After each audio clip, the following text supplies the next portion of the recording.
So ఇవాళ మంచి శుభదినము, రథసప్తమి.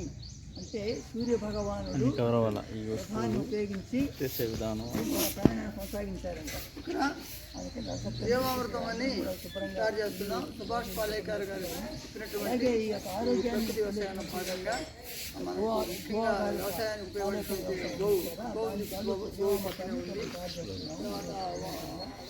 ముందు ఎవరికైనా అవసరమైతే దేవామృతాన్ని మనం ఇక్కడ గోమూత్రం ఇక్కడ ఉంది. గోమూత్రం 10 లీటర్ల పైన ఉంది.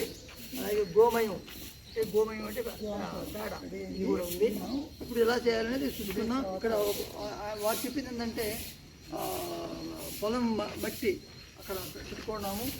ఇది తెచ్చి బెల్లం మరి ఒక 4 కేజీల బెల్లం వాడమని చెప్పారు. ఒక 200 లీటర్ల జీవామృతానికి.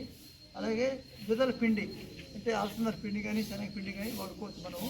ఇది ఒక 2 కేజీలు సరిది 2 కేజీలు వాడమని చెప్పారు. అలాగే మూత్రం ఉంది, గోమయం ఉంది. ఇప్పుడు మనం తయారు చేస్తాం. ఈ యొక్క డ్రమ్ములో 200 లీటర్ల నీళ్ళు తీసుకుంటాము. దీంట్లో మనము ఈ యొక్క గోమయాన్ని వేసుకుంటాము. తర్వాత ఫుల్ అవుతుందా చూడండి. నీళ్ళు తీసేసండి. లేకపోతే నీళ్ళు పోసేసుకోండి. ఇది ఉంది ఇక్కడ కట్ చేయమ్మా. తర్వాత గోమయంతో పాటు చూడండి, ఇది గోమూత్రం చూసారా. గోమూత్రము కూడా మనం విలువైనటువంటి గోమూత్రాన్ని మనం ఇక్కడ వేసాము. ఎంత వాసన, మంచి వాసన గోమూత్రం. చాలామంది గోమూత్రం తీసుకుంటారు, ఆరోగ్యం బాగోవాలని తీసుకుంటారు. తర్వాత శనగల పిండి 2 కేజీలు.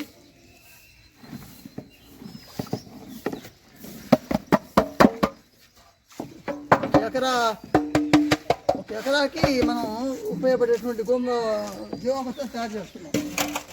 తర్వాత బెల్లం, చురుకు బెల్లం, నాటు బెల్లం. ఇది ఒక 2 కేజీలు 4 కేజీలు ఇది రెడీ చేసినాము. అలాగే పొలం మట్టి,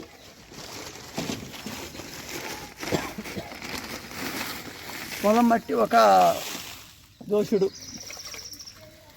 పొలం మట్టి అంటే ఇది గట్టు మట్టి, పొట్ట మట్టి అయినా పర్లేదు. పొలం అంటే వాడకుండా ఉన్న మట్టి, ఎవరు మందులు ఇంక వాడకుండా మంచి మట్టి. దీన్ని ఇక 2 రోజుల పాటు మనం ఇలా కలయబెట్టి పూర్తిగా కుడివైపు తిప్పాలి. 2 డేస్కి రెడీ అయిపోతుంది. దీన్ని మనం జీవామృతాన్ని మన పొలంకి వాడుకోవచ్చు. ఎక్కడ చెట్లు ఉంటే అక్కడ చెట్లు వాడుకుంటే మనం ఆ విధంగా భూమికి ఆ చెట్లను పెంచేటువంటి శక్తిని ఈ యొక్క జీవామృతము అందిస్తుంది. దీని ఉత్ప్రేరకం లాగా.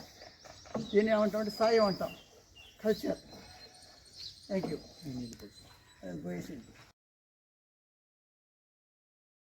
స్టార్ట్.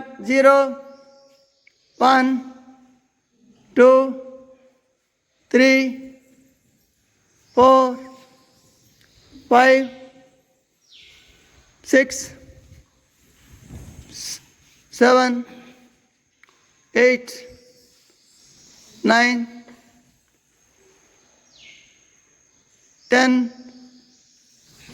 11 12 0.